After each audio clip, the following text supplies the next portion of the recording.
Sa loob ng maraming taon, ipinapakita ng mga imahe ng digmaan ang mga sundalong nagmamartsa ng matatag, mga tangkeng sumusulong ng walang tigil, at mga talumpating puno ng lakas. Ngunit may isang bagay na hindi kailanman ipinakita. Isang bagay na siyang sumusuporta sa lahat ng iyon mula sa loob. Paano pa rin gumagana ang hukbong iyon kung ang katawan ay hindi na makayanan? Sa ilalim ng bawat uniforme, sa loob ng bawat bulsa, mayroong higit pa sa mga bala. Mayroon ding mga tableta, mga bote, mga iniksyon, mga formulang idinisenyo hindi para magpagaling, kundi para pumilit. Para gawing mga kapakipakinabang na piyesa ang mga katawan ng tao na kayang labanan ng takot, kirot, at antok ng hindi tumitigil. At hindi lang mga sundalo ang apektado. Kumalat din ang mga substansya sa mga opisyal. Habang ipinapasa ang mga utos, pinipirmahan ang mga bitay at pinaplano ang mga opensiba, may isang taong nagpasa pa ng isa pang dosis. Hindi para sa kalusugan, para sa pangangailangang operatibo. Hindi ito hiwa-hiwalay na paggamit. Isa itong nakagawi ang gawain, isang organisadong practice. Tahimik ngunit laganap.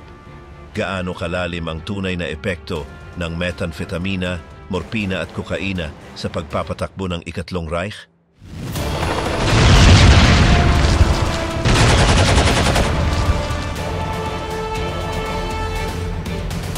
Ang tableta na nagbago ng digmaan. Bago pa magsimula ang digmaan, mayroon ng gamot ang Alemanya na nangangakong aalisin ang pagod, pagbutihin ang pakiramdam at magpapahintulot sa sinuman na magpatuloy ng hindi natutulog. Tinatawag itong Pervitin. Isa itong puting tableta, hugis hexagonal at naglalaman ng purong methamphetamina. Sa simula, malayang ibinebenta ito sa mga botika. Hindi ito kailangan ng reseta, hindi ito kinokontrol ng batas, at hindi ito itinuturing na delikado. Ipinapatalastas ito bilang makabagong solusyon para sa mahabang araw, pagkapagod ng isipan, at araw-araw na pagkapuyat. Ang kumpanyang gumagawa nito, ang Temmler, ay isang laboratorio sa Berlin na nakatuon sa paggawa ng mga gamot na pampasigla. Sa huling bahagi ng dekada 30, isa sa mga kimiko nito, si Fritz Hauschild, ay ginamit bilang batayan ng mga pananaliksik ng mga Hapon tungkol sa methamphetamina at inangkop ito sa merkadong Aleman. Sa loob lamang ng kaunting panahon, lumabas na ang Pervitin sa mga patalastas ng pahayagan bilang perpektong tulong para sa mga estudyante, empleyado ng opisina, mga tsuper, doktor at mga may bahay. Ayon sa mga patalastas, isang dosis lamang ay sapat na para labanan ang pagod at lungkot, tumaas ang produktibidad at manatiling alerto. Noong taglamig ng taong 1938, dumating ang unang mga padala sa mga botika sa buong bansa. Agad ang epekto. Nakakaramdam ang mga tao ng matinding enerhiya, malinaw na pag-iisip at kasiyahan. Marami ang hindi nakakaalam na ito ay methamphetamina. Para sa kanila, isa lamang itong malakas na bitamina. Ibinenta pa ito bilang mga tsokolating bonbon na binibili ng mga estudyanteng unibersidad para makapag-aral ng mas matagal bago ang mga pagsusulit. Naging napakapopular ng produkto na libu-libong tao ang gumagamit nito araw-araw nang hindi alam ang panganib. Habang patuloy na lumalawak ang kasikatan ng Pervitin, napansin ng ilang mga doktor ang mga side effect. Hindi makatulog, panginginig, pabago-bagong emosyon, at matinding pagkapagod matapos ang mga oras ng kasiglahan. Ngunit kakaunti ang mga babala, karamihan sa mga doktor, pati na ang mga militar, ay naniniwala na mas malaki ang benepisyo kaysa sa panganib, lalo na sa isang kontekstong kung saan ang kahusayan ay itinuturing na pambansang birtud. Sa parehong panahon, naghahanda ang hukbong Aleman para sa isang mabilisang digmaan. Ang mga bagong estratehiyang militar ay nangangailangan ng bilis, tuloy-tuloy na galaw at mga sundalong kayang sumulong sa loob ng maraming araw nang walang pahinga. Ang ideya ng paggamit ng droga para panatilihing gising at aktibo ang buong puwersa ay hindi na itinuturing na kakaiba. Noon nagsimula ang mataas na pamunuan na magsagawa ng eksperimento sa paggamit ng Pervitin sa mga tropang nasa pagsasanay.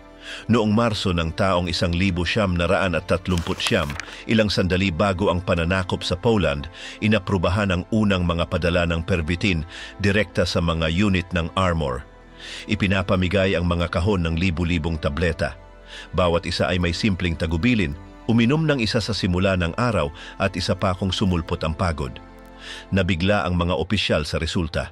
Nanatiling alerto ang mga sundalo, nakakayang maglakad ng higit sa 50 kilometro nang hindi napapagod at sumusunod sa utos ng walang reklamo. Ang pangkat medikal ng hukbo sa pamumuno ng doktor na si Otto Ranke ay nagpasyang pag-aralan ang tunay na epekto ng droga sa mga kondisyon ng labanan.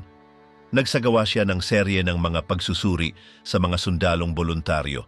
Sinukat ang bilis ng reaksyon, pisikal na resistensya at kakayahan sa pagdedesisyon. Sa lahat ng kaso, positibo ang mga resulta. Napagpasyahan ni Ranke na kayang pataasin ng Pervitin ang kakayahang militar sa mga matitinding kampanya. Ang konklusyong ito ang nagsilbing pahintulot upang simulan ang malawakang distribusyon ng gamot sa mga tropa ng impanterya, motorisadong unit at mga piloto ng labanan. Nang magsimula ang opensiba sa Poland, dala na ng mga sundalo ang mga tableta. Ilang ulat ang naglalarawan kung paano sila tumatawid sa mahabang distansya ng walang tulog, halos walang kinakain at nananatiling ganap na operatibo sa loob ng ilang araw. Mataas pa rin ang kakayahang tumugon, gayon din ang sigla at tila wala silang pagod. Magkakatulad ang mga patutuong nakalap matapos ang laban. Marami sa kanila ang nakakaramdam ng pagiging hindi matitinag na tila wala nang makakapigil sa kanila. Kasabay nito, nagsimulang lumitaw ang mga senyales ng pagkadepensa droga, pagkabalisa, panginginig, halusinasyon at sa ilang kaso, pisikal na pagbagsak matapos ang ilang araw na walang tunay na pahinga. Sa panahong iyon, lumubo na rin ang paggamit ng Pervitin sa mga sibilyan. Patuloy na lumalaki ang benta sa mga butika. Ginagamit ito ng mga manggagawa sa pabrika, lalo na sa Berlin, upang makumpleto ang dobling oras ng trabaho. Umiinom din ang mga may bahay ng dosis upang harapin ang mga gawaing bahay. Pati na rin ilang manunulat at artista ang umaming gumagamit nito para manatiling inspirado. Wala pang usapan tungkol sa pagkasuga pa. Itinuturing pa rin ang produkto bilang bahagi ng medikal na progreso ng bagong Alemanya. Maging ang mismong propaganda ng mga Nazi ay hindi binaliwala ang halaga ng Pervitin. Sa ilang mga panloob na artikulo, binanggit ang paggamit nito bilang halimbawa ng siyentipikong pag-unlad. Samantala, pinarami ng laboratoryong Temler ang produksyon nito upang mapunan ang pangangailangan ng mga sibilyan at ng hukbo. Noong 1940, milyon-milyong tableta na ang ginagawa bawat buwan. May ilang bersyon na may halong caffeine upang mas palakasin ang epekto. Ang iba naman ay ibinenta bilang mga tonic na pampalakas. Lahat ng ito ay legal at suportado ng mga awtoridad sa kalusugan. Sa mga linggo bago ang pananakop sa Pransya, namahagi ang hukbong Aleman ng higit sa 35 milyong tableta sa mga tropang kalahok sa kampanya. Kinailangan ng tinatawag na blitzkrieg ng mga sundalong hindi tumitigil. Ang mga plano sa pagsalakay ay nangangailangan ng tuloy-tuloy na paggalaw, pagsulong sa gabi at mataas na moral. Tila perpektong kasangkapan ng Pervitin para makamit ito. Sa mga unang araw ng pagsulong, tumawid ang mga tropa sa Belgium at Netherlands sa record na bilis. Tinawid nila ang mga gubat, ilog at lungsod sa isang pambihirang ritmo. Hindi maipaliwanag ng mga kumander kung paano posible ang ganoong antas ng enerhiya ng walang tunay na pahinga. Ngunit nandoon ang mga tableta sa bawat bulsa, sa bawat bag. Ang nagsimula bilang isang simpleng pandagdag ay naging bahagi ng makinaryang militar. Isa na ang gamot sa mga piyesa ng makinaryang Aleman. Habang sumusulong ang mga tangke at bumibigay ang mga linyang kalaban, kakaunti lamang ang nakakaalam na malaking bahagi ng lakas na iyon ay nagmula sa isang di nakikitang substansya. Maliit, ngunit napakalakas. Saka pa lamang nagsisimula ang kwento ng tableta. Ang tunay nitong mga epekto at ang mga kahihinatnan ay mararamdaman pa sa labas ng larangan ng labanan. Ang hukbong walang antok. blitzkrieg at gamot sa pagkilos. Nang idinisenyo ni Hitler ang kanyang estratehiya para sakupin ang Europa, alam niyang hindi sapat ang pagkakaroon ng mabilis na mga tangke o ambisyosong mga opisyal. Kailangan pa ng isang bagay na magtutulak sa sundalo lampas sa hangganan ng pagiging tao. Doon isinilang ang blitzkrieg o kidlat na digmaan, isang paraan ng pag-atake na may matinding bilis, walang tigil, walang urungan. Para ito'y gumana, kailangang alisin ang isang pangunahing hadlang, ang pagod. At para doon, gumamit sila ng mga tableta. Ang mga methamphetamina ay naging di nakikitang gasolina ng opensibang iyon.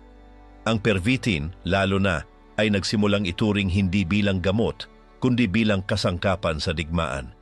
Ipinamahagi ito ng maramihan. Libu-libong sundalo ang may dala nito sa kanilang mga bag, kasama ng bala at rasyon. Sa loob lamang ng maikling panahon, naging bahagi ito ng batayang gamit. Isang kemikal na tulong upang manatiling gising, makausad sa gabi, at hindi maramdaman ang bigat ng pagkaubos ng lakas. Ang kampanya sa Polonya, ang unang pagsubok. Gumana ito. Sa loob lamang ng 28 araw, nasakop ng hukbong Aleman ang buong bansa. Ang mga tropa ay patuloy na sumusulong sa walang patid na mga alon, na parang hindi kailanman nangangailangan ng tulog. Noon naunawaan ng mataas na pamunuan na ang pervitin ay hindi isang paminsang tulong. Ito ay bahagi ng plano. Bago ang opensiba sa Pransya, higit sa 35 milyong tableta ang ipinamahagi sa mga tangke, piloto at unit ng impanteriya. Layunin nitong panatilihin ang ritmo na huwag masayang kahit isang oras sa pahinga. Isang komandante ang naglarawan kung paano tumawid ang kanilang grupo ng 300 kilometro sa loob lamang ng 3 araw, habang ang mga driver ay lumulunok ng 2 hanggang 5 tableta araw-araw. Patuloy ang pag-usad ng mga truck kahit gabi, ginagabayan ng mga sundalong hindi kumukurap. May isang piraso lamang ng tsokolate ang kinakain bawat araw.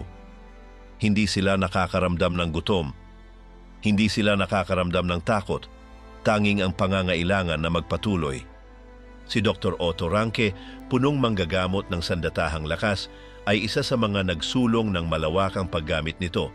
Sinabi niyang nakakatulong ang substansya upang mapanatili ang sigla, nagpapataas ng konsentrasyon at nagpapahintulot na magpatuloy sa komplikadong mga gawain nang hindi humihinto.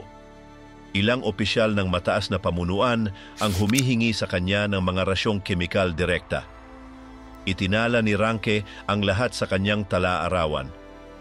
Ganun na lamang kaintegrado ang pervitin sa pang-araw-araw ng mga tropa na ito ay ibinibigay bago ang bawat malaking operasyon, may malinaw na tagubilin, gamitin upang hindi matulog. Ang resulta ay sunod-sunod na mabilis at nakapipinsalang tagumpay. Ang mga unit ng Panzer ay kumikilos na parang hindi mapipigilan na alon. Tinatawid ang mga bukirin, kagubatan at bayan ng hindi humihinto. Sa maraming pagkakataon, nakararating sila sa mga lungsod bago pa man makapaghanda ng depensa ang kalaban. May ilang unit ng mga Pranses na bumagsak ng hindi man lang nagpaputok na bigla sa bilis ng pag-usad. May mga naniniwala na ang mga Aleman ay hindi nauubusan ng lakas, na hindi kailanman nagpapahinga, at hindi sila ganap na nagkakamali. Ngunit may kapalit ang euphoria. Pagkatapos ng ilang araw na walang tulog, bumabagsak ang maraming sundalo. Natutumba sa lupa na walang lakas, hindi makabangon. May 3 na nakararanas ng mga guni-guni. Ang iba ay nanginginig o naguguluhan. Bigla ang nawawala ang epekto ng methamphetamina at ang natitira ay isang katawan na ubos, dehydrated, nanginginig. May mga pagkakataon na nangangailangan sila ng ilang buong araw upang makabawi. Parang tinamaan sila ng isang di nakikitang sakit. Mahalaga rin ang kadena ng supply. Kapag naubusan ng tableta ang isang unit, bumababa ng malaki ang kanilang kakayahan. May mga kaso kung saan ang mga sundalo, sa hindi pagtanggap ng kanilang rasyon, ay nakararanas ng pagkabalisa, panic attack, bigla ang karahasan, pagsusuka, at maging delusyon. Sinubukan ng hukbo na kontrolin ang distribusyon, ngunit mahirap ito. Sa ilang kampo, lumitaw pa nga ang maliit na black market. Ang mga dosis ay ipinagpapalit sa sigarilyo, pagkain o pabor. Hindi na teorya ang pagiging dependent. Ito ay naging tunay na problema. Sa mga unang buwan, hindi maikakaila ang mga resulta. Matagumpay ang mga opensiba. Mataas ang moral. Pakiramdam ng mga sundalo ay sila'y hindi matatalo. Ngunit habang lumilipas ang panahon, nagsimulang mapansin ng mga manggagamot ang mga nakababahalang palatandaan. Pagtaas ng presyo ng dugo, atake sa puso, talamak na insomnia. Ilang opisyal na may mataas na ranggo ang nawalan ng malay at ang ilan ay namatay. Isang koronel ang nalunod matapos uminom ng labis na rasyon. Isang tenyente general ang nawalan ng malay habang nagmamaneho patungo sa unahan matapos uminom ng maraming kapsula. Gayunpaman, hindi tumigil ang makina. Mas pinahahalagahan ng mataas na pamunuan ang bilis kaysa kalusugan. Ang mga kampanya noong 1941 at 41 ay nagpatuloy sa parehong padron. Mga martsa na walang pahinga, pinalawig na mga shift, mga sundalong lampas 70 oras na walang tulog. Sa mga mahahalagang labanan, gaya ng opensiba sa kanlurang bahagi ng Pransiya, muling naging mahalaga ang papel ng methamphetamina.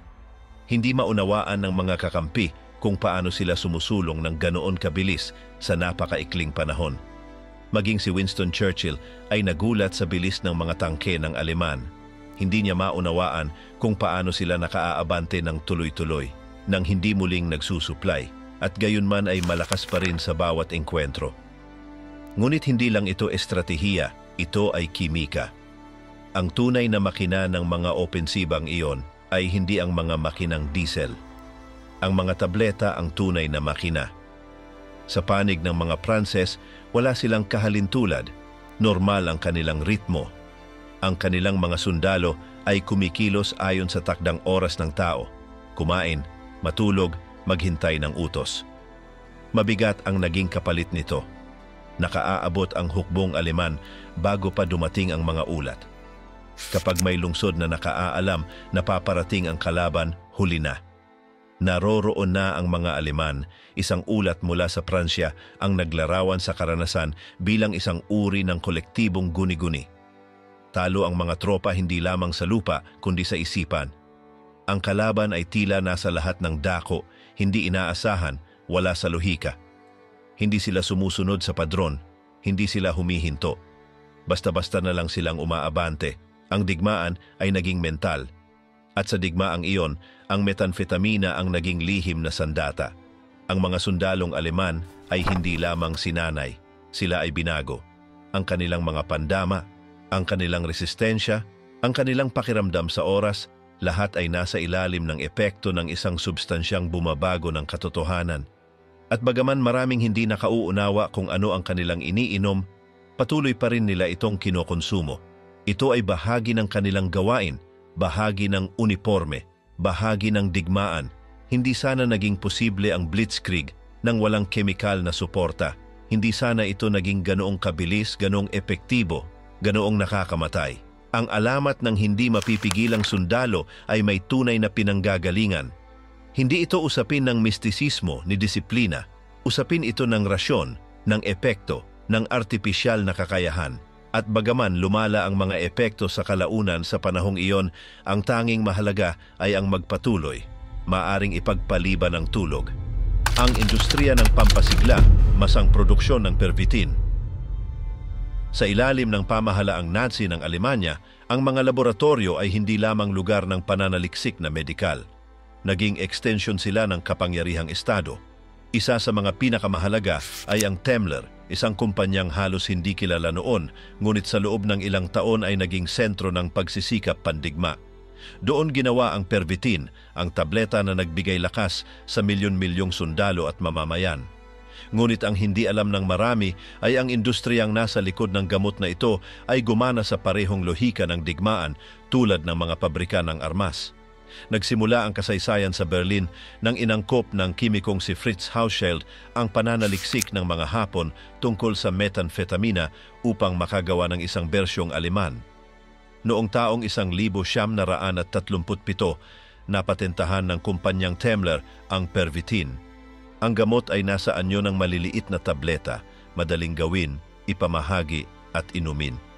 Mula sa simula, doble ang layunin, magbigay ng produktong gamit para sa sibilyan at, sa parehong panahon, magkaroon ng kapaki-pakinabang na bagay para sa hukbo kung dumating ang panahon. Mabilis ang paglawak. Sa simula ng taong 1938, inilunsad ang mga kampanyang pampatalastas sa buong Alemanya, sa mga tranvia, sa mga estasyon ng tren at maging sa mga dyaryo. Lumitaw ang mga patalastas na ipinapakita ang Pervitin bilang perpektong solusyon sa pagkapagod, depresyon at mababang produktibidad. Ang mga doktor ay tumanggap ng mga liham na may kasamang libreng sample at hinihimok silang subukan at irekomenda ito. Tuwiran ang estratehiya, lumikha ng pangangailangan mula sa ibaba, hayaang yakapin ng lipunan ang substansya ng hindi kailangan ng utos mula sa estado. Sumirit ang produksyon. Nag-hire ang Temmler ng mas maraming tauhan, pinalawak ang pasilidad nito at inoptimize ang mga linya ng paggawa. Hindi kailangan ng produkto ng mga kakaibang sangkap ni espesyal na makinarya. Maaaring iprodukto ito ng malakihan gamit ang mga materyales na madaling makuha sa loob ng bansa. Ginawa nitong ideal para sa ekonomiyang naghahanda na sa digmaan at nais bawasan ang pag-angkat hanggat maaari. Nagkaroon ng reaksyong domino ang tagumpay ng Pervitin. Ang iba pang mga kumpanyang gamot sa Alemanya tulad ng Bayer at Merck ay nagsimulang magpakita ng interes sa mga pampasigla. Ang ilan ay gumawa ng kahalintulad na produkto, ang iba na may tumutok sa pamamahagi at pagbabago ng mga orihinal na formulasyon. Ngunit may kalamangan ng Temmler. Ito ang paboritong supplier ng hukbo at may implicit na suporta mula sa estado. Alam ng mga ehekutibo nito na nasa tamang negosyo sila sa tamang panahon. Sa pagsisimula ng digmaan, lalong lumapit ang ugnayan ng industriya ng gamot at ng militar. Nagsimulang maglabas ng malalaking order ang hukbo para sa Pervitin.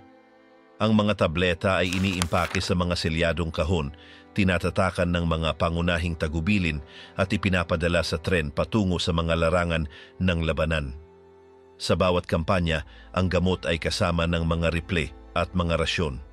Naging bahagi ito ng pamantayang gamit. Noong taong 1940, napakalaki na ng mga order na kinailangang magtrabaho ang Temmler sa 3 shift. Umabot sa 1 bilyon ang buwanang produksyon. Lalo pang pinalawak ang mga pasilidad. In-automate ang mga proseso, nagbukas ng mga bagong planta at binigyan ng mabilisang pagsasanay ang mga bagong empleyado.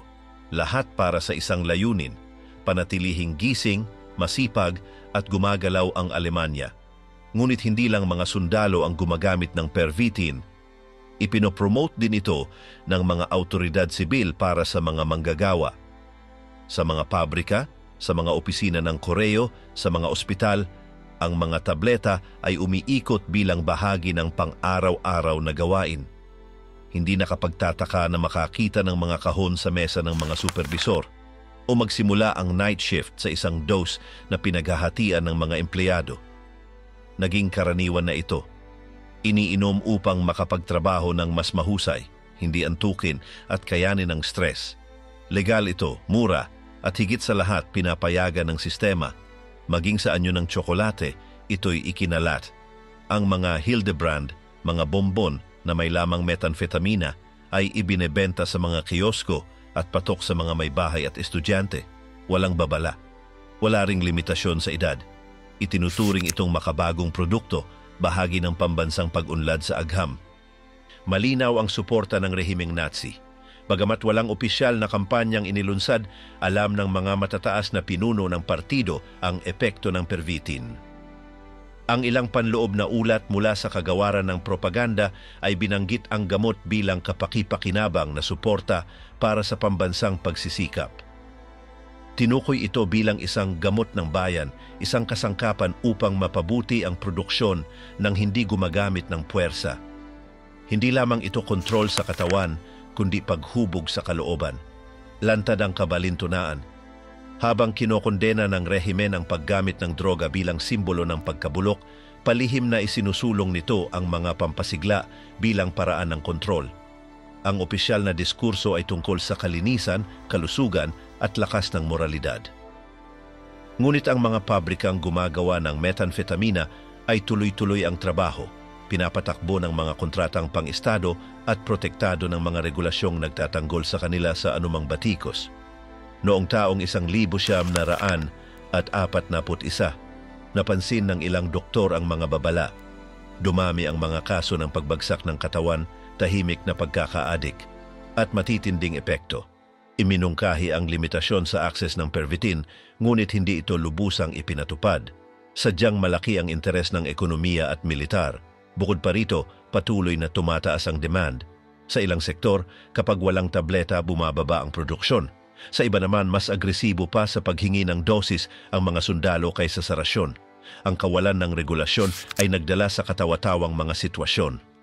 Sa ilang kampo, sobra-sobra ang supply, kaya't lumitaw ang mga ilegal na pamilihan. Ipinagpapalit ang mga tableta sa sigarilyo, pabor, at kahit sa alak. Sa mga pabrikang sibilyan, nagsimulang maiulat ang mga pagnanakaw. May mga empleyadong nag-uuwi ng kahon. Ang iba na may nagbebenta ng mga produkto, lalong lumuwag ang kontrol. Sa kabila nito, nagpatuloy ang produksyon ng Temla. Kahit sa mga huling taon ng digmaan, habang winawasak ng mga pambobomba ang mga lungsod, nanatiling bukas ang mga pasilidad ng kumpanya. Naging simbolo ito ng industrial na katatagan, hindi dahil sa patriotismo, kundi dahil sa kapakinabangan. Alam nilang habang nagpapatuloy ang digmaan, kakailanganin pa rin ang kanilang produkto. Hindi bago ang ugnayan ng agham at digmaan, ngunit sa Alemanya, umabot ito sa kakaibang antas.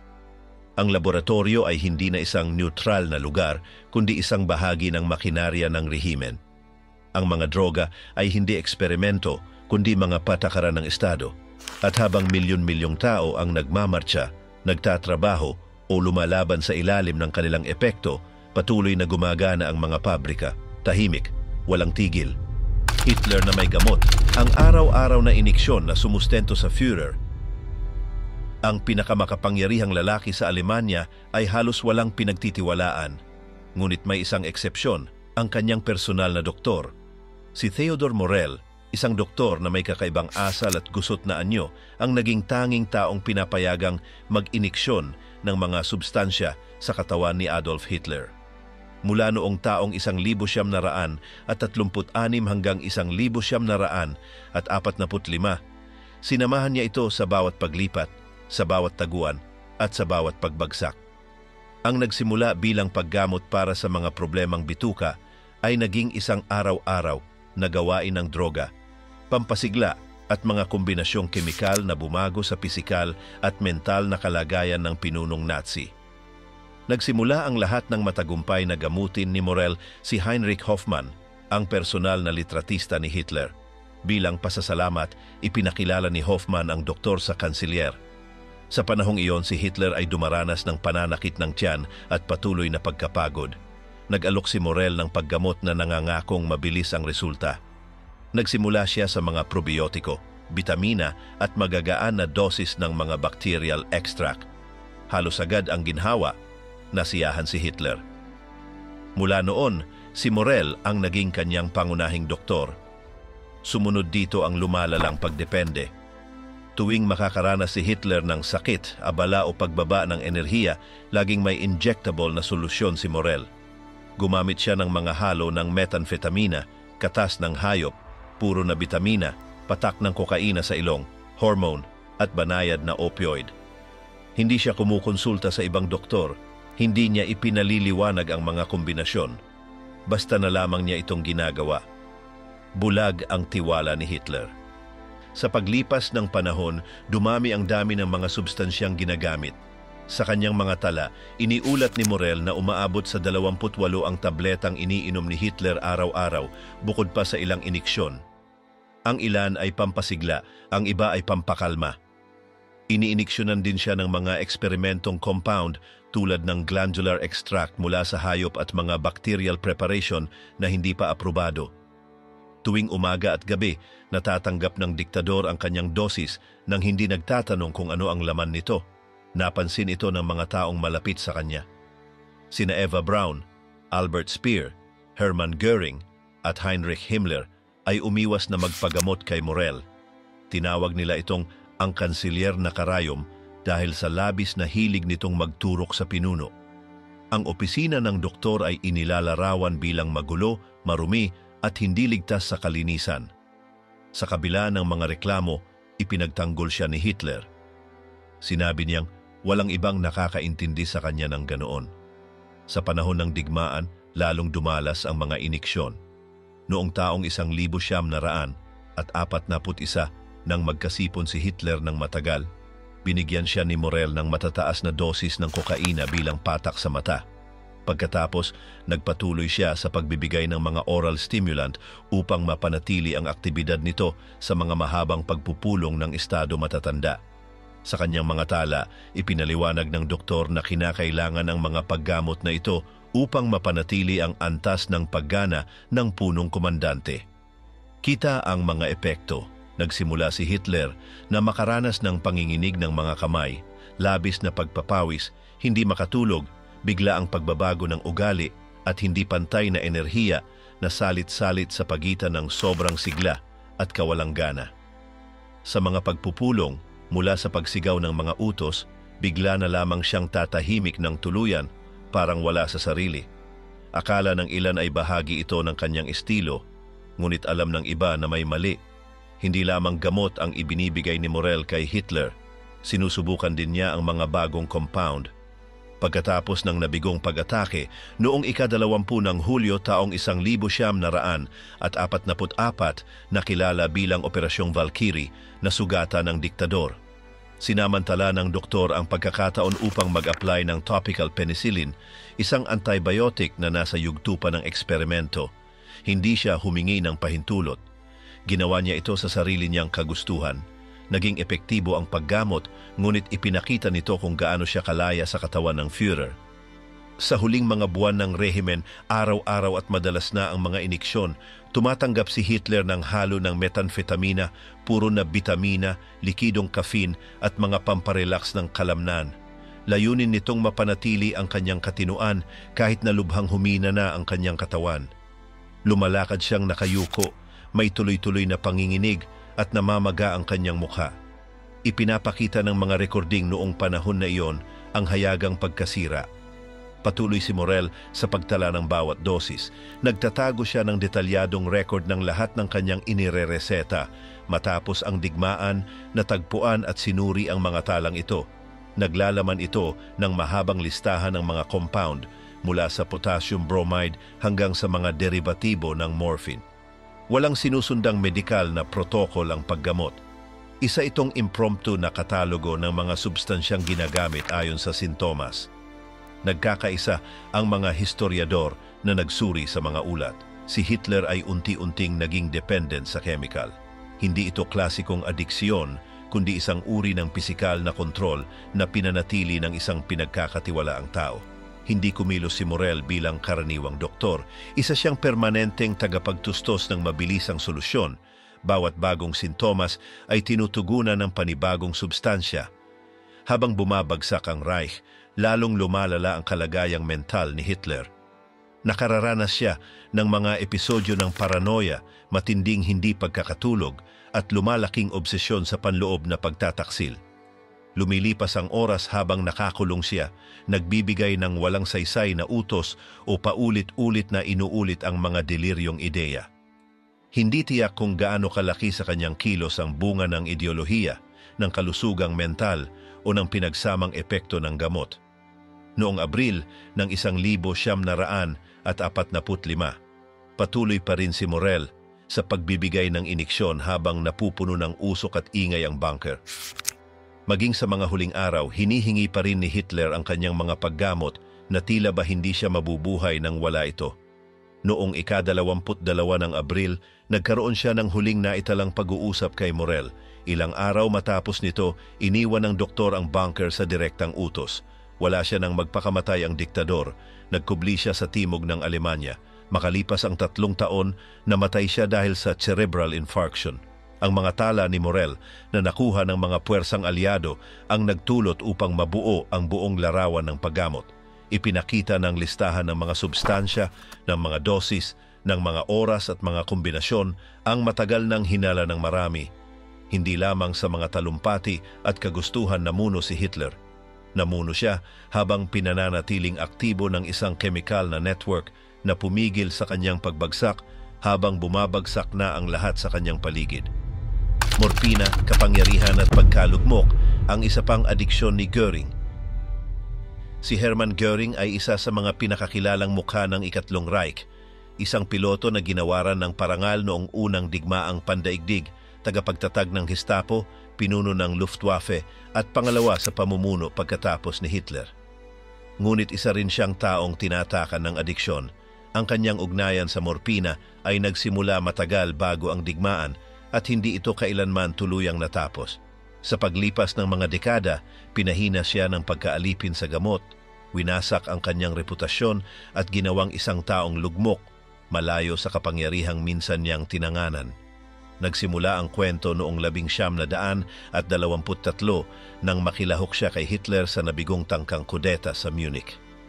Sa gitna ng marcha, tinamaan siya ng bala sa binti. Malubha ang sugat. Palihim siyang dinala sa isang klinika kung saan binigyan siya ng morpina upang maibsan ang sakit. Tumagal ng ilang linggo ang paggamot. Naging bahagi ng kanyang pang-araw-araw na buhay ang mga iniksyon. Pagkalabas niya ng ospital, hindi na siya katulad ng dati. Paika-ika na siya tumaba at kinailangan ng mga dosis upang makapanatiling nakatayo. Sa mga sumunod na taon, lalong lumala ang kanyang kalagayang pisikal. Noong 1925, inilalarawan siya ng mga doktor bilang isang taong namamaga, maputla at animoy isang matanda. Naging pabago-bago at hindi inaasahan ang kanyang mga ugali. Nakakaranas siya ng mga episodyo ng karahasan, mga deliryong pag-iisip at pagkahiwalay sa realidad. Minsan ay inatake niya ang isang nurse dahil tinanggihan siyang bigyan ng iniksyon. Inilagak siya sa isang sanatoryo sa Sweden kung saan ilang araw siyang nanatili sa isang kwadradong silid na may kutsyon sa mga dingding. Lumabas siya na may sertipiko ng katinuan ngunit hindi lubos ang paggaling niya. Noong 1927, sinubukan niya sa huling pagkakataon na seryosong iwanan ng morpina. Nakamit niya ang kaunting katatagan at muling bumalik sa mundo ng politika. Para sa marami, tila nalampasan na niya ang adiksyon. Noong 1928, nakamit niya ang isang pwesto sa Reichstag. Makalipas ang isang taon, nahalal siya bilang Pangulo ng Parlamento. Bumuti ang kanyang imaheng pampubliko. Muli siyang lumitaw sa mga opisyal na kaganapan, bihis maayos, may tindig ng isang estadista. Ngunit nananatiling nakatago ang mga bakas ng nakaraan. Sa dekada ng 1930 habang lumalakas ang kapangyarihan ng mga Nazi, tila kontrolado ni Göring ang kanyang paggamit. Gayunman, noong 1937, muling lumitaw ang babala. Habang nasa isang sauna, nakatanggap siya ng agarang tawag mula kay Hitler. Kinabukasan, nilagnat siya at nakaranas ng matinding sakit ng ngipin. Inireseta ng dentista ang isang banayad na uri ng morpina, parakodina. Sa simula, tila pansamantalang solusyon lamang ito. Ngunit sa loob lamang ng ilang linggo, hindi na sapat ang karaniwang dosis. Nagsimula siyang uminom ng hanggang 10 tableta araw-araw, gayong ang normal ay 1 kada 8 oras sa loob lamang ng ilang araw. Tumangging magreseta pa ang kanyang dentista. Naghahanap si Göring ng ibang mapagkukunan. Pagsapit ng pagtatapos ng taong iyon, tuloy-tuloy na ang kanyang paggamit. Bumalik ang pagkaalipin, bagamat ngayon ay nakabalat kayo bilang lehitimong medikasyon. Hindi ito maikakaila ng sino man sa kanyang paligid. Ang pinuno ng Luftwaffe, ang pangalawang tao sa Reich, ay muli na namang bihag ng droga. Sa mga sumunod na taon, nagsimulang mag-ipon siya ng sariling supply. Nang siya'y masakop ng mga alyado noong 1945, may dala siyang 2 maleta na puno ng parakodina. Tinatayang higit sa 20,000 tableta ang laman nito. Akala ng mga sundalong dumakip sa kanya ay isa siyang drug trafficker. Hindi nila alam na kaharap na pala nila ang isa sa mga makapangyarihang tao ng bumagsak na rehimen. Kitang-kita ang mga epekto. Ang kanyang katawan ay naging grotesko. Labis ang kanyang katabaan, kaya't kailangang ipaayos ang uniforme ayon sa kanyang laki. Nahihirapan siyang lumakad, labis ang pagpapawis, at halos hindi makapanatiling tuwid sa mga pampublikong okasyon. Tinawag siya ng kanyang mga kaaway na ang gintong baboy patungkol sa kanyang katabaan at sa mga unipormeng puno ng medalya. Ngunit maging ang kanyang mga kakampi ay nagsimulang mawalan ng respeto. Nakita siya ng ilang opisyal bilang isang hangal na walang kontrol, isang simbolo ng pagkalugmok na nababalot sa karangyaan at mga tableta. Sa mga paglilitis sa Nuremberg, inilantad ang mga detalye ng kanyang pagkaalipin. Mismong si Göring ang umamin sa kanyang psychiatrist na matagal na siyang gumagamit ng morpina bagamat sinikap niyang paliitin ang usapin. Sinabi niyang ginagamit lamang niya ito para sa sakit. Ngunit may mas malalim pa ang ipinapakita ng mga tala. Hindi ito paminsan-minsan lamang. Bahagi na ito ng kanyang buhay. Napansin ng mga doktor na sumuri sa kanya sa panahon ng paglilitis ang malinaw na sintomas. Hindi makatulog, pagpapawis, pagkabalisa, bigla ang pagbabago ng damdamin. Sa kabila nito, nagawa pa rin niyang mapanatili ang kaunting linaw ng pag-iisip sa mga interogasyon. Sabi ng ilan, nanatiling matalas ang kanyang isipan. Ang iba na may naniniwalang nasanay na lamang siyang gumana habang nasa impluwensya ng opioid. Ipinakita ng mga dokumentong natagpuan pagkatapos ng digmaan na pinag-uusapan na pala ang kanyang adiksyon sa loob ng Nazi Circle. Binalaan ni Theodor Morell, doktor ni Hitler, ang iba tungkol sa kanyang kalagayan. Iniiwasan siya ng ibang miyembro ng partido. Wala silang tiwala sa kanyang mga desisyon, lalo na pagdating sa pamumuno ng mga operasyong militar. Ang Luftwaffe, sa ilalim ng kanyang pamumuno, ay nakaranas ng matitinding pagkatalo. Ang ilan ay isinisi ito sa kanyang kawalan ng disiplina, ang iba na may sa pinsalang dulot ng droga. Gayunpaman, hindi nawala kay Göring ang lahat ng kanyang mga pribilehiyo. Nanatili siyang pampublikong mukha ng Reich.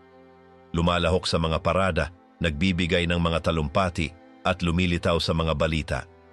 Ngunit sa likod ng kanyang anyo ay isang taong pagod, umaasa sa tuloy-tuloy na konsumo. Pinapayagan siyang magpatuloy ng parakodina, ngunit ito rin ang dahilan ng kanyang pagkakalugmok. Sa mga huling taon ng digmaan, nawala na ng bigat sa politika ang kanyang katauhan. Hindi na siya pinapakinggan ni Hitler. Ang ibang mga pinuno tulad ni Himmler at Bormann ay nagkaroon ng higit na impluwensiya. Naging hindi na mahalaga si Göring. Unti-unting naglaho ang kanyang kapangyarihan habang lumalala ang kanyang adiksyon. Mas madalas siyang manatili sa kanyang tirahan sa Karen Hall kaysa sa mga sentrong pang-utos. Tinuturing na lamang na kapritso ang kanyang mga desisyon. Gumuho ang kanyang reputasyon bilang isang strategist. Nang papalapit na ang mga Soviet sa Berlin, sinubukan ni Göring na kontrolin ang pamahalaan. Nagpadala siya ng telegrama kay Hitler na nagmumungkahing palitan siya bilang pinuno ng Reich. Mabilis ang tugon. Pagtataksil, inutusan ni Hitler ang kanyang pag-aresto. Dinakip siya ng sarili niyang mga kasama at dinala sa isang bantay saradong villa. Doon, kasama ang kanyang mga tableta, hinintay niya ang wakas. Ang taong minsang namuno sa puwersa panghimpapawid ng Alemanya na pinalamutian ang kanyang mansyon ng mga kayamanang ninakaw at nagsalita na parang emperador, ay nauwi sa pagiging isang may sakit na bilanggo. Hindi siya pinatay ng kanyang adiksyon, ngunit winasak siya nito sa politika. Sa panahon ng paglilitis, sinubukan niyang mabawi ang kaunting dignidad. Maayos ang kanyang pananamit, tiwala sa sarili habang nagsasalita at pinagtanggol ang sarili gamit ang mga argumento. Ngunit ang imaheng nakikita ng publiko ay iba. Ang isang lider na natalo, tinatakan ng pang-aabuso at pinahina sa kalooban. Mga bilanggong panglaboratorio, mga drogang sinubukan sa mga kampo ng konsentrasyon. Habang nililinang ng Alemanya ang mga bagong droga upang mapanatiling aktibo ang kanilang hukbo, naging mga lugar ng pagsubok ang mga kampo ng konsentrasyon para sa mga pormulang ito. Ginamit ang mga bilanggo bilang mga daga sa laboratorio sa mga eksperimento na pinaghalo ang mga methamphetamina, opioid, kokaina at iba pang mga eksperimentasyong sangkap. Wala silang pinipirmahang anuman, wala silang natatanggap na paliwanag, sumusunod lamang sila o namamatay. Isa sa mga pangunahing lugar ay ang Sachsenhausen, isang kampo na matatagpuan sa hilaga ng Berlin. Noong 1944, sinubukan ng mga Nazi ang isang bagong droga na tinawag na D-ikalabinsyam. Isa itong kombinasyon ng 3 sangkap, 5 mg ng oxycodone, 5 ng kokaina at 3 ng methamphetamina. Ibinibigay ang cocktail sa anyo ng tableta at ang unang tumanggap nito ay mga bilanggong ng hihina, gutom at may sakit. Sa kabila nito, naglakad sila ng higit sa 80 kilometro ng walang pahinga. Bitbit ang mga backpack na 20 kilo ang bigat. Hindi sila huminto. Hindi nila nararamdaman ang sakit. Basta't patuloy lamang sila. Itinala ng mga namamahala sa eksperimento ang bawat detalye. Sinukat ang oras, mga reaksyon, mga pagbagsak, mga deliryong karanasan. Lahat ay pinagmamasdan. Ang layunin ay sukatin ang hangganan ng pagtitiis ng tao. Kung maganda ang resulta, layunin ng programa na ipamahagi ang droga sa mga espesyal na unit ng hukbo. Ngunit naputol ang plano dahil sa pagsulong ng mga kakampi. Hindi ito umabot sa malawakang produksyon. Ang mga doktor na nangangasiwa sa mga pagsubok na ito ay hindi mga baguhan. Marami sa kanila ay may siyentipikong pagsasanay, posisyon sa unibersidad at kinikilalang mga titulo. Ngunit sa kampo ay iba ang lohika ng rehimen. Ginamit nila ang mga bilanggo ng walang konsensya, mga katawan ng nakita nila, hindi mga tao. At ang hinahanap nila ay resulta, hindi lunas. Sa ilang kaso, inuulit ang eksperimento sa iba't ibang dosis upang mapagmasdan ang unti-unting pagkasira. Sa Dachau, isa pang kampo ng konsentrasyon, isinagawa ang mga pagsubok gamit ang likidong methamphetamina. Iniiniksyon ito direkta sa braso. Pinipilit ang mga paksa na gumawa ng matinding pisikal na gawain, tumakbo, magbuhat, umakyat sa pader o tumayo ng ilang oras. Kapag may nawalan ng malay, itinatala ang oras. Pagkatapos ay pinagpapasiyahan kung itutuloy ang pagsusubok sa panibagong dosis o kung itatapon na ang paksa dahil sa kawalan ng silbi. Sinubukan din ang mga kombinasyon gamit ang kafeina, strychnine o adrenaline. Layunin ng mga halo na palakasin ang epekto ng pervitin o pahabain ang bisa nito. Sa ilang kaso, sinubukang bawasan ang mga side effect gamit ang mga suplementong nutrisyonal, ngunit hindi ito naging epektibo. Patuloy pa ring lumalabas ang pinsalang neurolohikal. Naiulat ang mga halusinasyon, kumbulsyon, pagkawala ng memorya at sa ilang pagkakataon, bigla ang kamatayan. Sa mga ulat na natagpuan matapos ang digmaan, ginamit ng mga siyentipiko ang mga terminong gaya ng kawili-wiling mga tugon, kapakipakinabang na epekto o operatibong posibilidad upang ilarawan ang mga resulta na sa katotohanan ay mga anyo ng pagpapahirap. Walang usapin tungkol sa mga pasyente kundi mga unit ng pagsusuri. Walang pangalan, tanging mga numero. Ang layunin ay hindi gamutin, kundi pagsamantalahan ang kakayahan ng bawat katawan. Ang programa ay may konkretong layunin, lumikha ng mga sundalong kayang lumaban ng walang tulog, walang pagkain at walang takot. Kaya't isinama rin sa mga eksperimento ang mga bilanggo na inilalantad sa lamig, gutom o matinding presyon. Inilalagay sila sa mga hermetikong silid matapos bigyan ng dosis upang makita kung mas matagal silang makatatagal kumpara sa iba. Kapag kaya nila, itinatala ito. Kapag hindi, hinahanap ang kapalit. Isa sa mga grupong sangkot sa mga pag-aaral na ito ay ang Luftwaffe. Kailangan nila ng mga pilotong kayang tiisin ang mahabang paglipad, matitinding labanan, at mga misyong walang balikan. Ang ilang kasapi ng mga tripulante ng submarino ay isinama rin sa mga pagsubok. Layunin na malaman kung sa tulong ng ilang tableta ay makapag-operate sila ng lampas sa 24 na oras nang hindi nawawala sa sarili. Sa ilang pagkakataon ay nagtagumpay ito, ngunit hindi naiiwasan ang pag-collapse pagkatapos. Hindi lamang matatanda ang isinailalim sa mga eksperimento. Sa Ravensbrück, isang kampong pangunahing para sa mga kababaihan, isinagawa ang mga pagsubok sa mga batang bilanggo. Binigyan sila ng mga pampasigla upang makita kung ang kanilang mga katawan na mas magaan at walang militar na pagsasanay ay magbibigay ng kaparehong tugon. Ang ilan ay hindi kinaya. Ang iba ay nagkaroon ng permanenteng pinsala. Wala ni isa ang binigyan ng paggamot pagkatapos. Karamihan sa mga eksperimento ay isinasagawa ng lihim.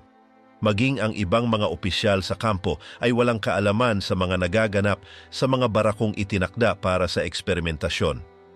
Nagsusuot ng malilinis na puting gown ng mga doktor, nagsusulat sa mga kwaderno at gumagamit ng klinikal na wika. Ngunit ang kanilang ginagawa ay walang bahid ng siyensya. Isa itong industriyang batay sa paghihirap para sa layuning militar. Ang opisyal na katuwiran ay simple. Sa panahon ng digmaan, lahat ay pinapahintulutan kung makakatulong ito sa panalo. Ngunit ang katotohanan ay maraming sa mga eksperimentong ito ay hindi man lang ginamit sa labanan. Nanatili lamang ang mga ito sa papel, sa mga teknikal na ulat na ngayon ay nagsisilbing ebidensya ng mga krimen. Ang nalikom na kaalaman ay hindi ginamit upang magpagaling, kundi upang patibayin ang isang sistemang batay sa ganap na pagdedehumanisa. Sa mga paglilitis pagkatapos ng digmaan, sinubukan ng ilang doktor na ipagtanggol ang kanilang sarili sa pagsasabing sumusunod lamang sila sa utos. Ang iba ay nag-angking naglalayon sila ng siyentipikong pag-unlad. May ilan pang nagsabi na voluntaryo ang mga bilanggo, ngunit ang mga testimonya, dokumento at autopsya ay nagpakita ng ibang katotohanan. Ginamit ang mga droga bilang di nakikitang armas, hindi lamang upang lumaban, kundi upang magsagawa ng eksperimento hanggang sa lubusang pagkaubos. Ang mga kampo ng konsentrasyon ay sabay na naging bilangguan, sentro ng pagpuksa at laboratorio. Ang mga droga ay naging isa pang kasangkapan ng kontrol. Hindi lamang ito ibinigay sa mga sundalo, sinubukan din ito sa mga biktima. Ang layunin ay hindi magligtas ng buhay. Ang layunin ay pahabain ang digmaan sa loob ng katawan ng tao. Gawin ang pisikal na pagtitiis bilang isang pagsusuri at ang sakit bilang isang datos. Misyong pangkamatayan ang Esquadron Leonidas at ang methamphetamine. Noong 1945, yumanig ang ikatlong Reich. Wasak ang mga lungsod, walang masilungan ang mga sibilyan at gumuho ang harapang militar sa lahat ng panig. Sa harap ng ganitong tanawin, naghahanap ang mga matataas na opisyal ng Luftwaffe ng desperadong solusyon. Nagpasya silang tularan ang mga Hapon na kamikaze. Lumikha ng unit ng mga Aleman na piloto na handang mamatay. Dito isinilang ang Esquadron Leonidas, isang puwersang pangkamatayan na pinaghalong panatismo, propaganda at nakamamatay na dosis ng droga. Nagsimula ang lahat ng magmungkahi ang isang batang koronel na gamitin ang mga Aleman na eroplanong panlaban upang ibangga ito ng direkta sa mga pambobombang eroplano ng kalaban. Payak ang ideya, kung hindi nila kayang pabagsakin gamit ang mga bala, ibabagsak nila gamit ang katawan ng mismong piloto.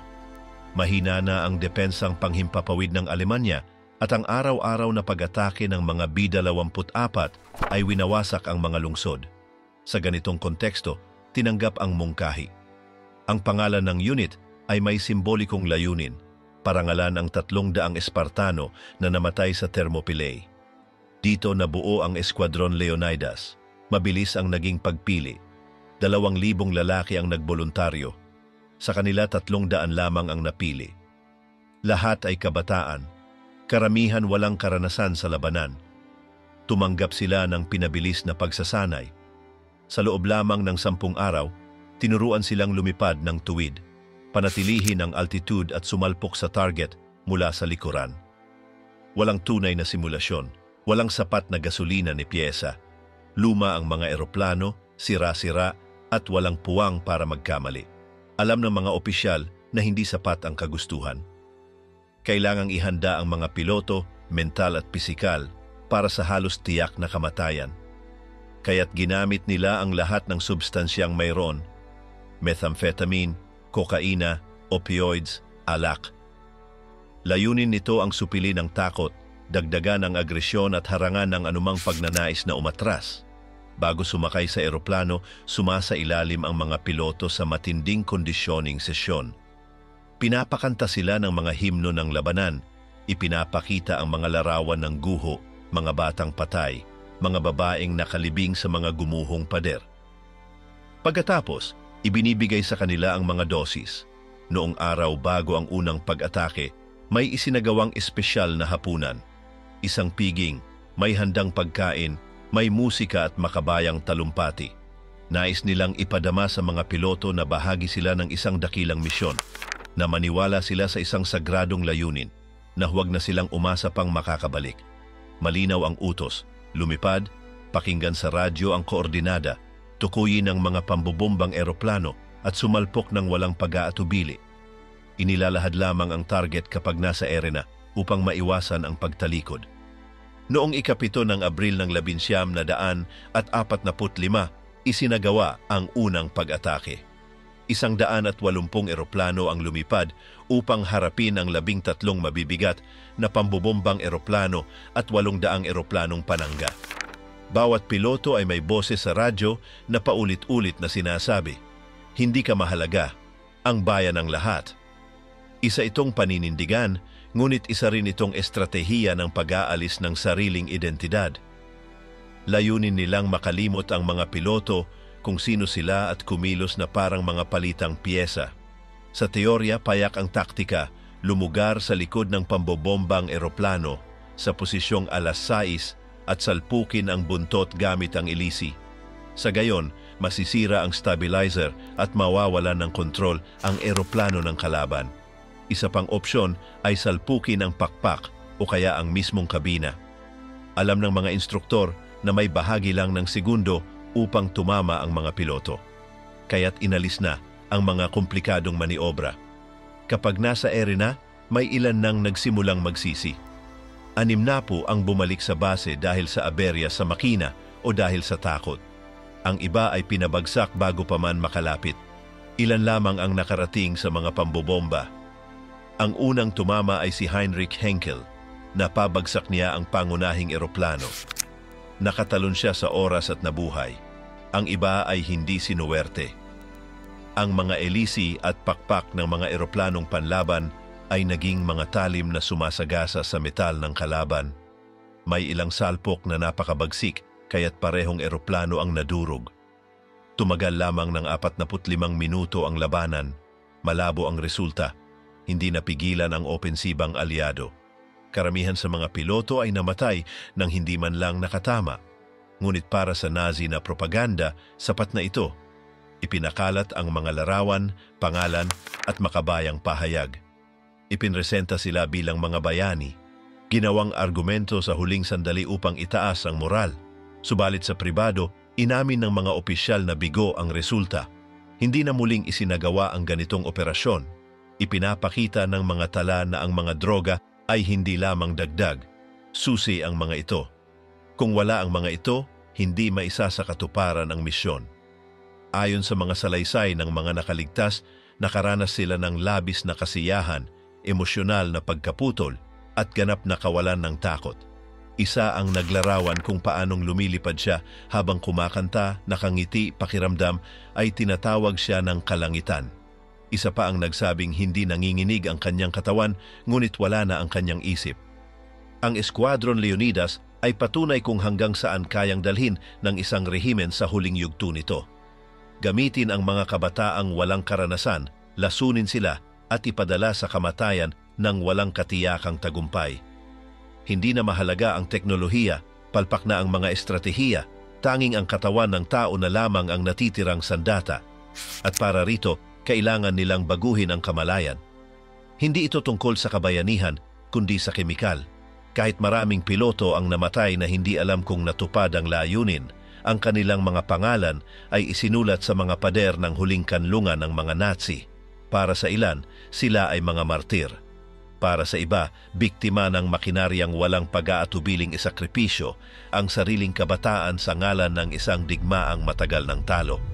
Ang pagsuporta ng kapangyarihan, gamot sa SS at sa herarkiyang Nazi. Sa imahinaryong Nazi, ang disiplina ay isang mahalagang birtud. Ang mga pinuno ay nagsasalita ukol sa kadalisayan, kaayusan at ganap na kontrol sa katawan at isipan. Ngunit sa aktual, marami sa mga pinakamakapangyarihang lalaki ng Ikatlong Reich ay regular na gumagamit ng droga. Hindi ito mga simpleng pampasigla, isa itong kultura kung saan ang mga sustansyang kemikal ay itinuturing na kasangkapan ng pagganap, kapangyarihan o pagtakas. Ang pagkakasalungat sa pagitan ng opisyal na talumpati at ng mga pribadong gawi ay tumatak sa buong elit ng rehimen. Ang SS na nilikha bilang isang elitistang orden ay hindi ligtas sa mga ganitong gawain. Bagaman ipinagbabawal ng kanilang ideolohiya ang kahinaan at itinaguyod ang pisikal na lakas, ang paggamit ng mga substansya ay mas laganap kaysa sa kinikilala. Ang pervitin ay malayang umiikot sa kanilang hanay. Ito ay ibinibigay bago ang mga operasyong may mataas na panganib, mahabang interogasyon o mga araw ng walang pahinga. Ang ilang opisyal ay may daladalang sariling dosis, nakalagay sa maliliit na botelya, bilang bahagi ng kanilang personal na kagamitang militar. Ang pinakakilalang kaso ay kay Heinrich Himmler. Bilang hepe ng SS, siya ang namamahala sa mga kampong konsentrasyon, mga operasyong paglipol at mga espesyal na misyon. Mayroon siyang mahigpit na rutina, ngunit siya rin ay karaniwang gumagamit ng mga chemical na suplementaryo.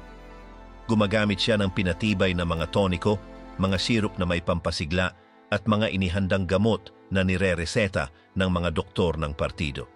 Bagaman iniiwasan niya ang iniksyon, mas gusto niya ang mga kapsula na nagbibigay sa kanya ng tuloy-tuloy na lakas. Sa kanyang mga personal na talaan ay may tala ng higit sa 15 iba't ibang gamot na ginamit sa loob lamang ng 13 buwang yugto. Ang ilang mga opisyal sa larangan ay nagsimula ring gumamit ng kokaina sa anyong patak sa ilong. Ina-apply ito bago ang mga interogasyon o labanan sa malapitan. Ang droga ay nagdudulot sa kanila ng labis na pagkamalinaw na kanilang inaakalang matalas na pag-iisip. Sa ilang unit ng SS, karaniwan na ang mga komandante ay nagsasalo ng ganitong mga paghahanda sa kanilang mga tauhan bilang bahagi ng kanilang operatibong rutina. Walang nag-uusap ukol dito, walang nagtatala. Ngunit alam ito ng lahat. Sa mga opisyal na pulong, ang mga iniaalok na inumin ay minsan naglalaman ng tinunaw na mga pampasigla. Kasama rin ang alkohol, bagaman sa mababang dosis. Ginagamit ito upang maibsan ang tensyon pagkatapos ng mahihirap na desisyon. Ang mga talumpating ideolohikal ukol sa pagiging matino ay napapawalang bisa sa mga pribadong opisina. Sa mga silid na iyon, sa gitna ng mga retrato at mapa, pinagsasama ang droga at kapangyarihan na parabang bahagi ng iisang seremonya. Isa sa mga kasong hindi gaanong nadokumento ngunit may kabuluhan ay ang kay Ernst Kaltenbrunner. Bilang hepe ng Central Seguridad Opisina ng Reich, siya ang nangangasiwa sa mga maramihang pag-aresto, deportasyon at sistematikong pagpatay. Sa kanyang mga oras ng trabaho, siya ay gumagamit ng mga paghahanda na naglalaman ng mga alkaloid mula sa halaman upang manatiling aktibo. Ayon sa ilang saksi, sa kanyang mga sandali ng labis na kasiglahan ay nagsasalita siya ng walang tigil, nagbibigay ng magkakasalungat na utos at pagkatapos ay nananatiling nakatitig sa kawalan ng ilang minuto. Hindi ito aksidente, karamihan sa mga lalaking ito ay alam kung ano ang kanilang iniinom. Hindi sila mga biktima, sila ay mga regular na gumagamit. Sa ilang kaso, mayroon pa silang mga personal na doktor na inaangkop ang mga dosis batay sa bigat ng trabaho o emosyon.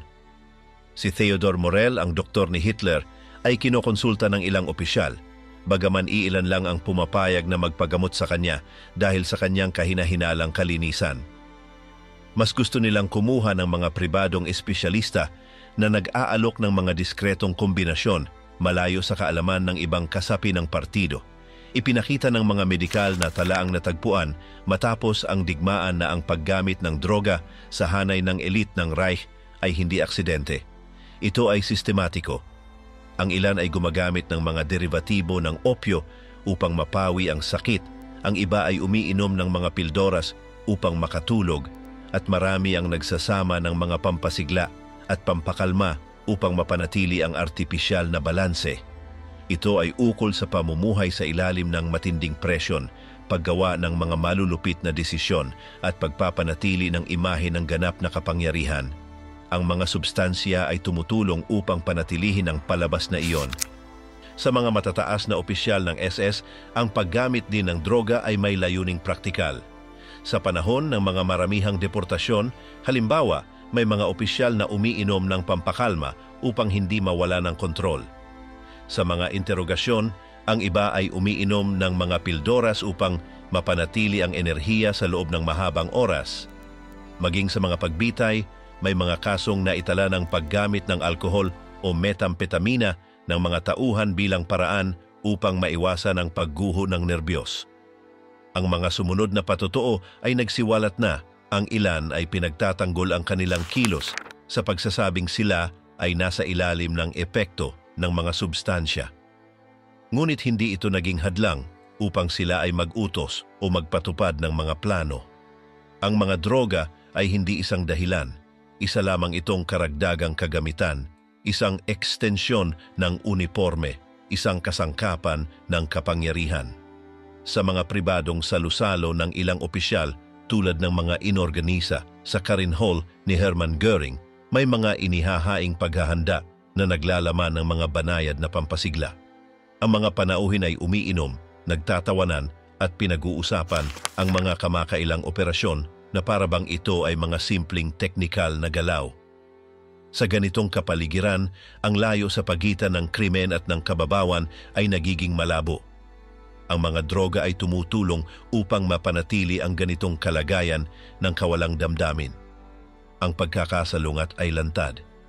Habang ang propaganda ay nagsusulong ng malusog na kabataan, malalakas na katawan at malinaw na pag-iisip, ang mga pinuno ay umaasa sa mga substansyang binabago ang lahat ng ito. Ang pagsamba sa katawan ay namumuhay kasama ng kemikal na pagdepende. Ang imahen ng di matatalong sundalo ay itinayo sa pamamagitan ng mga pildora. Ang figura ng kalmadong komandante ay pinanatili gamit ang mga toniko at kapsula. Wala sa mga lalaking ito ang napilitang uminom. Ginawa nila ito dahil sa kaginhawaan.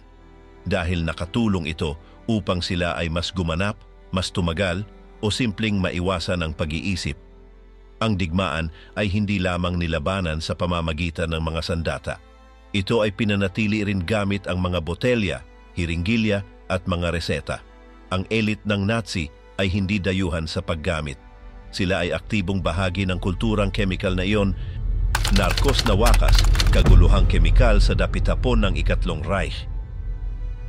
Sa mga huling buwan ng ikalawang digmaang pandaigdig, ang Alemanya ay nasa gitna ng pagkawasak. Ang mga lungsod ay naging guho, ang mga harapan ay umatras, at ang mga mataas na opisyal ay hindi na naniniwala sa tagumpay. Ngunit may isang bagay na patuloy na gumagana, ang supply ng droga. Habang gumuho ang lahat, lalong tumindi ang kemikal na pagdepende ng mga sundalo, opisyal at mga pinuno. Ang mga substansya ay hindi na pandagdag lamang. Naging kinakailangan ang mga ito upang patuloy na huminga. Sa mga pansamantalang ospital, ang mga militar na doktor ay naglalapat ng morpina at metampetamina ng walang kontrol, walang mga patakaran. Ang mga sugat ay ginagamot gamit ang mga malalakas na pampamanhid at ang mga mahabang duty ay kinakalaban gamit ang Pervitin. May mga sundalong hindi natutulog ng higit sa 4 na araw, nagpapatakbo ng makina o nagpapaputok mula sa nagyayelong mga trintsera. Hindi ang paggaling ang prioridad. Ang layunin ay mapanatili silang aktibo sa pinakamahabang panahon bago dumating ang kalaban. Ang silangang harapan ay naging isang hindi sinasadyang lugar ng eksperimento. Walang tigil sa pakikipaglaban ang mga sundalong Aleman. Tumatanggap sila ng mga tableta at iniksyon direkta sa larangan ng digmaan. Dahil sa kakulangan ng tamang supply, gumagamit ng kahit anong magagamit na droga ang mga medikal na unit. Sa maraming kaso, wala nang ibang opsyon. Ang lamig, gutom at takot ay nagpapamanhid sa mga lalaki. Ang mga tableta ang tanging paraan upang makapagpatuloy. Sa Berlin, tumaas rin ang dosis ng mga mataas na opisyal. Si Hitler ay patuloy na ginagamot ni Morel, tumatanggap ng araw-araw na iniksyon. Ipinapakita ng mga tala na noong Abril ng taong 1945, tuloy-tuloy siyang binibigyan ng mga pampagising, pampakalma, hormone at barbiturates. Ipinapakita ng mga record ng buwang iyon na siya ay nanginginig, kuba at wala sa sarili. Gayunpaman, patuloy siyang gumagawa ng mga desisyon. Itinatala ni Theodore Morel ang bawat gamot. Hindi siya humihinto sa pagbibigay ng alinmang sangkap, kahit pa nagkakasabay ang mga epekto. Tinatangka nilang iwasan ang anumang sintomas ng pagkalulong. Kung si Hitler ay lumalagpas sa 6 na oras na walang iniksyon, siya ay pinagpapawisan, sumasakit ang ulo at nalilito. Alam ito ni Morel. Kaya't palagi siyang may dalang maleta na may higit sa 40 uri ng bote, handang ibigay sa kahit anong sandali. Si Goering naman ay nakaipon ng higit sa 20,000 tableta ng parakodina. Nang siya ay nahuli, inakala ng mga sundalong alyado na isa siyang tulak ng droga. Hindi nila alam na siya ang pangalawang pinakamakapangyarihang tao sa Reich. Ang kanyang itsura ay nakakatakot. Mataba, pinagpapawisan at halos hindi makalakad. Matagal na siyang gumagamit ng opioids at sa mga huling linggo ay dinoble pa ang kanyang dosis. Hindi dahil sa pisikal na sakit, dahil sa matinding pagkabalisa. Sa iba pang bahagi ng Reich, iniutos ng mga general na ipamahagi ang mga pampasigla sa buong tropa bago ang mga labanan. Ang mga ulat noong Abril ay naglalaman ng mga kaso kung saan ang mga sundalo ay lumalaban na may sobrang lakas na hindi makontrol. Hindi sila sumusunod sa utos, nagpapaputok ng walang pakay, sumisigaw ng wala sa lugar, at pagkatapos ay bumabagsak sa putikan. Nalampasan na ng epekto ng droga ang orihinal nitong layunin. Hindi na ito nagpapabuti ng kakayahan, pinahahaba na lamang nito ang pagbagsak. Sa mga paaralan ng kadete, binibigyan ng droga ang mga kabataan bago ipadala upang ipagtanggol ang mga imposibleng posisyon. Ang ilan ay wala pang 15 taong gulang. Binibigyan sila ng isang baril, isang putong may balangkas ng swastika at isang dosis ng Pervitin. Pinapangakuan silang magiging mga bayani. Karamihan ay hindi tumatagal ng higit sa isang araw. Ngunit sa mga opisyal na ulat, sila ay tinatawag na mga tagapagtanggol ng Reich. Hindi lamang sa larangan ng digmaan ginagamit ang mga sangkap. Sa mga tanggapan ng propaganda, sa mga bunker at maging sa mga pabrika, umiinom ng mga preparasyong kemikal upang malabanan ang tensyon. Ang ilang tekniko ng radyo ay umiinom ng likidong caffeine na hinaluan ng methylphenidate. Ang mga operator ng depensang panlaban sa ere ay gumagamit ng benzodiazepine upang pakalmahin ang nerbiyos. Walang sentralisadong kontrol. Ang bawat unit ay nag-iimbento ng sarili nilang paraan base sa pangangailangan at supply. Umunlad ang black market. May mga opisyal na ipinagpapalit ang kanilang rasyon sa mga tableta. May ibang nagnanakaw direkta mula sa imbakan. Pinagpapasapasahan ang mga hiringgilya, nagtuturok sa mga pasilyo, trinsera at basement. Wala nang halaga ang sanitaryo. Ang mahalaga lamang ay ang makalaban pa ng ilang oras. Sa ilang batalyon, hindi na matukoy ng mga sundalo kung ang nararamdaman nila ay epekto ng droga o tunay na pagod. Kita ang mga epekto. Mga episodyong psikotiko, mga guni-guni, matinding pagkamabagsik. May mga naitalang sundalo na nagpapaputok sa sarili nilang kasama, naniniwalang mga espiya ang mga ito. May iba na tumatangging magtago at tumatakbo papunta sa apoy ng kalaban habang tumatawa. May ilang natutulog nang may hawak na baril at hindi na nagigising. Namatay dahil sa atake sa puso, overdose, o di na mapigilang pagkaubos ng lakas. Tinatangka ng mga doktor sa likod ng harapan na pigilan ang sitwasyon. Ngunit wala na silang magawa, wala ng supply, wala ng oras, wala ng malinaw na autoridad. Sa ilang impormal na ospital, direktang nilalagay ng mga doktor ang morpina sa mga labi ng sugatan. Iyon lamang ang mayroon sila, iyon lamang ang nakakapawi ng takot, kahit sandali lamang. Ang mga huling linggo ng Reich ay pinaghalong pisikal na pagkawasak, moral na pagbagsak, at kemikal na kaguluhan. Ang paggamit ng droga ay hindi na isang estratehikong kagamitan, naging desperadong gawain na ito. Walang inaasahang tagumpay. Ang layunin ay mabuhay hanggang kinabukasan. Hindi ginagamit ang mga sangkap upang umabante. Ginagamit ito upang hindi sumuko.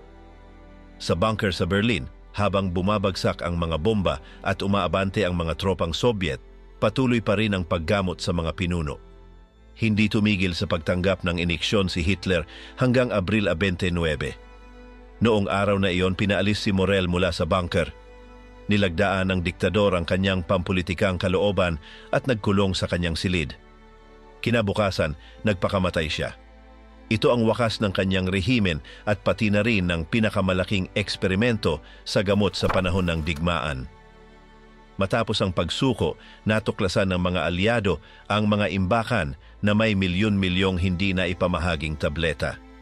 Natuklasan din nila ang mga dokumento na may mga formula ng bagong droga, mga pagsubok sa tao, at mga talaan ng distribusyon.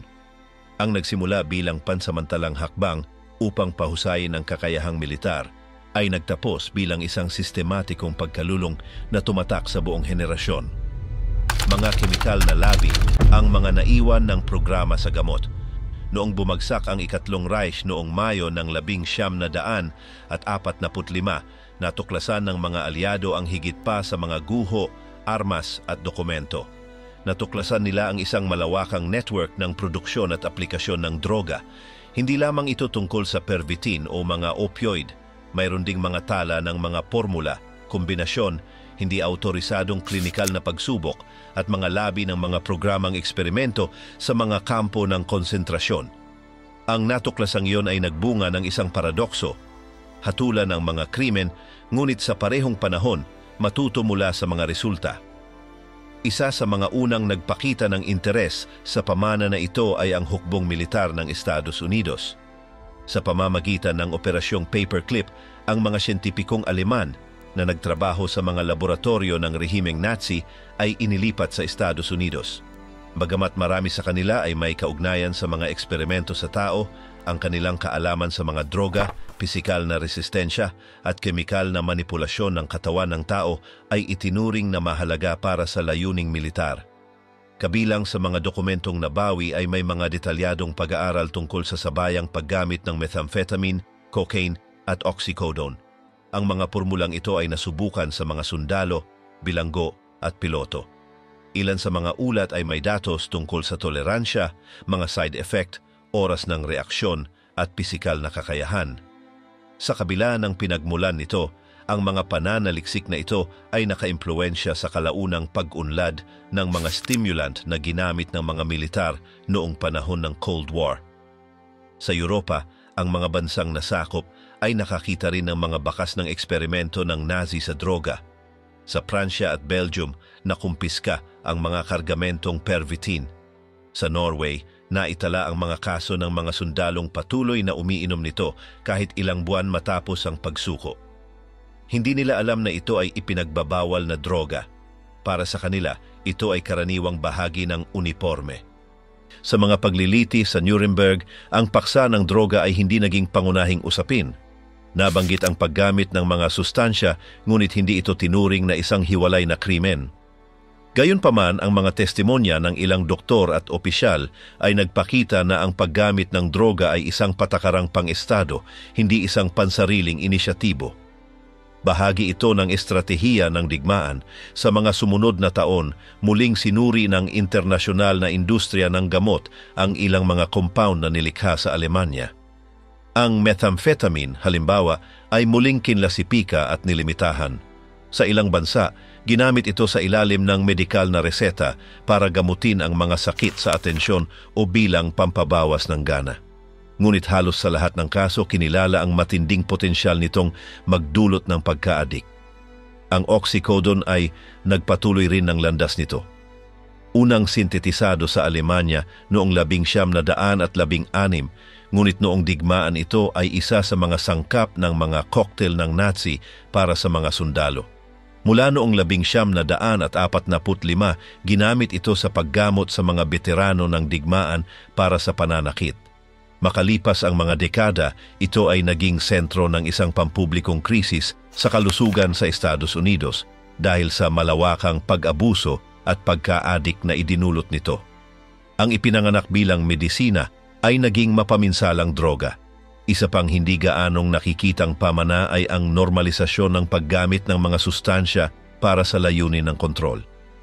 Hindi itinaguyod ng Ikatlong Reich ang rekreasyonal na paggamit, kundi ang paggamit para sa pagganap. Inilalapat ang mga droga para makapagtrabaho ng higit, lumaban ng walang takot, matulog ng kaunti, mag-interoga ng mas marahas, o huwag maramdaman ng sakit. Ang lohikang ito, nang mailipat sa ibang konteksto, ay nagsilbing modelo para sa ilang eksperimento ng militar at mga programang pagpapahusay sa tao sa ibang makapangyarihang bansa. Sa Unyong Sobyet, halimbawa, noong dekada 50, sinubukan ang mga sustansyang hango sa pervitin sa mga kosmonot at sundalo. Sa Estados Unidos, binuo ang mga programang gaya ng MK Ultra, kung saan nag-eksperimento sa mga droga upang baguhin ang asal. Kahit hindi laging nababanggit, naroon ang Nazi bilang teknikal na sanggunian. Sa Alemanya, mabagal ang naging proseso ng pagde-detox. Noong dekada 50, patuloy pang natatagpuan ang mga tira ng pervitin sa mga botika sa kanayunan. Lumaki ang ilang henerasyon na ang paniwala ay ang ilang tableta ay bahagi ng pang-araw-araw na buhay. May mga kampanya sa impormasyon, pagbabagong legal at pagtatangkang burahin ang nakaraan. Ngunit ang mga panlipunang epekto ng halos isang dekada ng institusyonal na pagkonsumo ay hindi madaling nabura. Nagsimulang pag-aralan ng mga medikal na historiador ang mga temang ito noong dekada 80 lamang. Doon nagsimulang lumabas ang mga akdang nagdodokumento ng malawakang paggamit ng droga sa Ikatlong Reich. Bago niyon, ang paksa ay nasa gilid lamang. Ang imahe ng sundalong Nazi ay kaugnay ng fanatismo at disiplina, hindi ng pagkaadik sa gamot. Ngunit iba ang sinasabi ng mga tala. Ang aklat na Blitzed ng mamamahayag na Aleman na si Norman Ohler ay isa sa mga unang nagtala ng lahat ng impormasyong ito sa paraang abot kamay. Ipinakita nito kung paanong ang mga sustansya ay nasa sentro ng aparatong militar, hindi nasa gilid. Kung paanong ang mga estratehikong desisyon ay ginagawa sa ilalim ng epekto ng mga kemikal, at kung paanong ang mga pangunahing pinuno ng rehimen ay umaasa sa mga gamot upang manatiling gumagana. Isa pang ambag ay ang pag-aaral sa mga kumpanyang parmasyutiko na nakipagtulungan sa rehimen. Ang mga kumpanyang gaya ng Temmler ay hindi naglaho matapos ang digmaan. Ang ilan ay nagsanib. Ang iba ay nagpalit ng pangalan, ngunit nagpatuloy sa operasyon. Ang mga dokumento tungkol sa kanilang papel sa produksyon at distribusyon ng droga ay binaliwala sa loob ng mga dekada. Sa mga nakaraang taon lamang ito muling sinuri. Ang kaso ni Theodore Morel ay muling pinag-aralan din ng makabagong medisina. Bagamat ang kanyang mga pamamaraan ay hindi na kinikilala, ang kanyang talaan ay nagsilbing gabay upang maunawaan kung paanong inilalapat ang sabayang kombinasyon ng droga ng walang pangangasiwa. Marami sa kanyang mga inihandang gamot ay may sangkap na sa ngayon ay itinuturing na mapanganib, gaya ng mga barbiturate, pinagsamang stimulant at hindi nasuring extract ng hormone. Gayunpaman, hindi rin maliit ang naging impluensya niya sa paraan ng pagtrato sa kapangyarihan. Sa ngayon, ang lasong pamana ng Ikatlong Reich ay hindi lamang nasa mga nakikitang krimen, kundi nasa mga kemikal na bakas na naiwan nito. Ang relasyon sa pagitan ng droga at kapangyarihan, ng agham at pagsunod, ng pagganap at pagkaadik ay nausisa sa paraang hindi pa nagagawa noon. Hindi upang pagbutihin ang buhay, kundi upang mapanatili ang digmaan.